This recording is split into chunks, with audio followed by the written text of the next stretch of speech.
Siguro baka mag-anuhan na magkalaglagan. Ayan po, text natin yung mga gamit natin kung ano ka high-tech na yan. Ayan po. Yung mga kalan, ayan. Puro po high-tech na. Gagahan na po ay ihawan. Tapos syempre, ito yung fryer din natin katulad sa Pasay. So magdadagdag pa tayo ng fryer. So doon na lang muna tayo para babalik na tayo doon. Para hindi masyadong magulo. Alright? Tapos sa harapan naman tayo, titingnan naman natin kung ano yung itsura ng cashier natin ngayon. So papakita ko sa inyo. Let's go. Happy New Year! Hindi ka naman Diwata birthday ko! Dito ka naman ito. Idol si Kunas!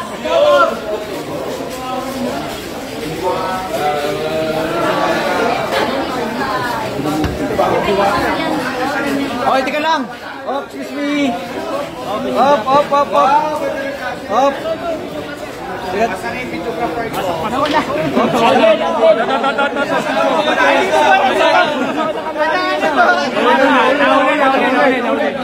So ayan na guys, sa picture na ate, sige na. So ayan na guys, yung cashier natin, systematic na tayo, mayroon na tayong POS.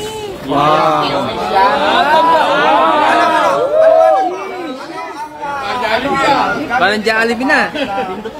Halimbawa po, mag-order kayo, papindutin lang yan, touchscreen yan lahat. Tapos nandun yung mga menu natin nakalagay, pipili kayo doon. Ayun. Tapos ang kagandahan natin dito guys, kasi kung maraming tao, hindi lang dito, pwede rin mayroon din dito makatayo na